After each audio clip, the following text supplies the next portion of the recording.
माँ ललितांबा। मैं ज्योतिष दैवज्ञ विशाल गुप्ता प्रस्तुत हूँ अपने YouTube channel astro Vishal Gupta पर। आज हम बात करने जा रहे हैं माँ ललितांबा के अवतार के विषय में। इनके अवतरण के विषय में कहा गया है, जिस समय माता सती ने अपना शरीर त्याग दिया था, उस समय भगवान सदाशिव गहन समाधि में लीन हो गए। विक्षिप्त अवस्था में कुछ समय तक भ्रमण करने के बाद में उन्होंने अपने आप को समाधिस्थ कर लिया और अनंत युगों तक समाधिस्थ अवस्था में रहने लगे। तब देवताओं ने चिंता व्यक्त करते हुए ब्रह्मदेव से निवेदन किया कि हे ब्रह्मदेव, आपसे तप करके तारकासुर ने वरदान प्राप्त कर लिया है कि वह शिव पुत्र के द्वारा ही मारा जाएगा। परंतु शिव का पुत्र उत्पन्न कैसे होगा जब शिव का भी विवाह भी नहीं हुआ। तब भगवान शिव को विवाह के लिए मनाने हेतु कई देवी देवताओं ने प्रयत्न किया, लेकिन उनकी तपश्चर्या इतनी गहन, इतनी प्रगाढ़ थी कि कोई भी उसमें सफल नहीं हो सका। तब देवताओं ने इस प्रकृति में व्याप्त कामदेव को यह कार्य सौंपा। बोले, आप ही एकमात्र ऐसे देव बचे हैं जो भगवान शिव की तपश्चर्या को भंग कर सकते हैं। कामदेव ने बड़ा विनय अनुनय किया कि हे देवताओं, मैं जगत के कल्याण के लिए यह कार्य करूंगा तो अवश्य, पर इसमें मुझे मेरे जीवित रहने के किंचित मात्र भी लक्षण नहीं दिखाई पड़ रहे हैं। और जब इस संसार से कामदेव ही विदा हो जाएंगे, तब इस सृष्टि का संचालन आगे कैसे होगा। तब देवताओं ने कामदेव को समझाया कि हे कामदेव, यह संसार किसी के बगैर ना तो आज तक रुका है और ना कभी रुकेगा। तुम इन सब व्यर्थ बातों की चिंता ना करके जो आपको जिम्मेदारी दी जा रही है जगत के कल्याण हेतु, उसके लिए प्रयासरत होइए।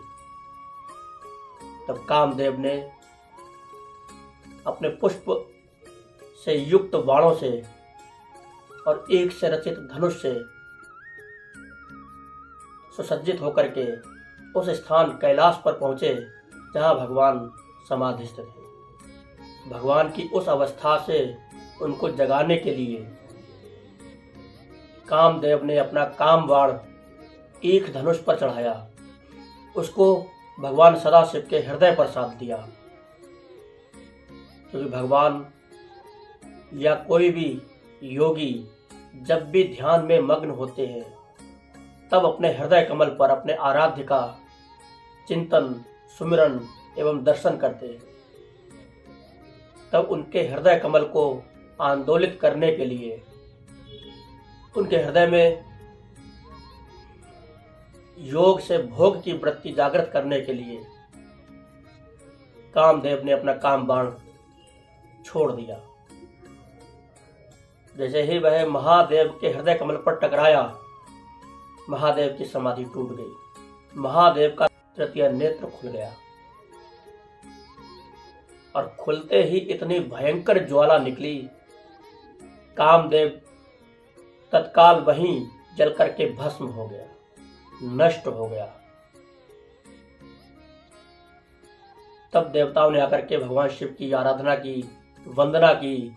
हे प्रभु, इसने तो जगत के कल्याण के लिए अपना जीवन आपके चरणों में समर्पित कर दिया है।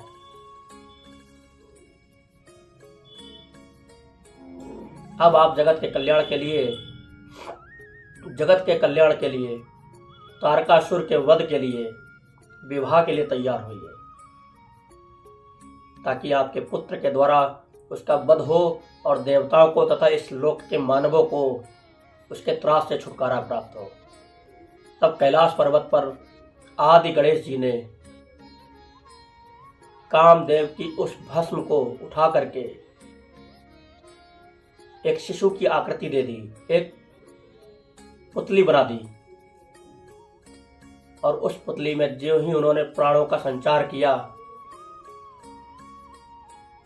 वह बड़ी तेज रुदन करता हुआ, चिल्लाता हुआ एक पुरुष की आकृति की तरह प्रकट हो गया। वह इस प्रकार से चिल्ला रहा था जैसे कि कोई भांड चिल्ला रहा हो। उसकी आवाज में एक अलग ही स्वर था, जिस प्रकार से पुरुष और स्त्री का एक साथ स्वर उसके अंदर गुंजित हो रहा था। तो उस भांड की तरह चिल्लाने के कारण उस दैत्य का नाम, उस असुर का नाम भंडासुर रखा गया।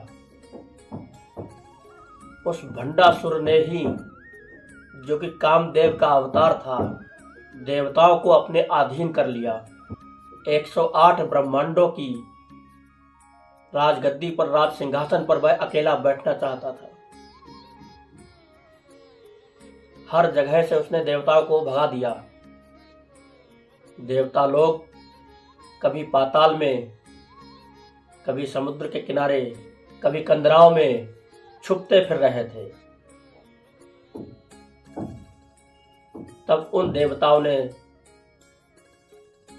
देवगुरु बृहस्पति के आदेश से माँ आदिशक्ति की आराधना की, माँ पराम्बा की आराधना की। माँ पराम्बा ने देवताओं को आश्वासन दिया, वह भंडासुर नामक दैत्य का वध करके देवताओं को उनका राज्य पुनः प्रदान कराएंगी। भंडासुर को उनके छुपने के स्थान की खबर हो गई और उसने आक्रमण बोल दिया। तो जब वह भंडासुर देवताओं को मारने हेतु उनसे युद्ध कर रहा था, तभी माँ ने अपने दिव्य लीला के द्वारा, दिव्य शक्तियों के द्वारा वहां पर एक दीवार जैसी ढाल बना दी, एक दीवार खड़ी कर दी, जिसके आगे वह बढ़ ही नहीं पाया। और तब माँ पराम्बा ने त्रिपुर सुंदरी स्वरूप लेकर के, ललिता स्वरूप लेकर के भंडासुर का वध किया।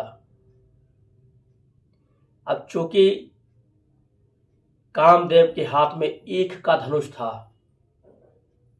और बाण थे,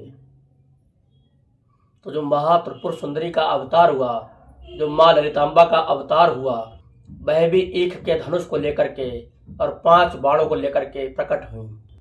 और तब उन्होंने भंडासुर नामक दैत्य, जो कि पूर्व जन्म में कामदेव था, उसका वध किया।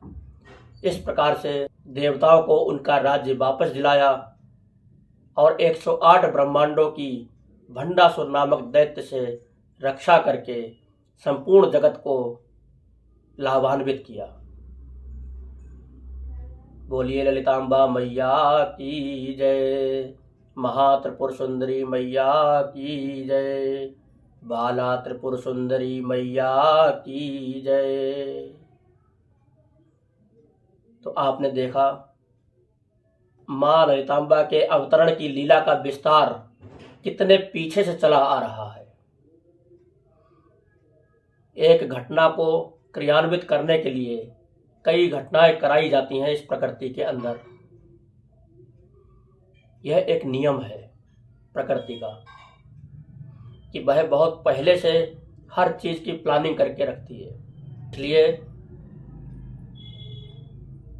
हम सब माँ ललितांबा के चरणों में निवेदन करें कि हे माँ, हमारे आगे आने वाले जीवन की जो रूपरेखा हो वह आपके हाथों से निर्मित हो। आपके कर कमलों से प्राप्त आशीर्वाद के द्वारा हम अपने जीवन को जगत के कल्याण के लिए आगे बढ़ाएं। धन्यवाद। जय माँ ललितांबा।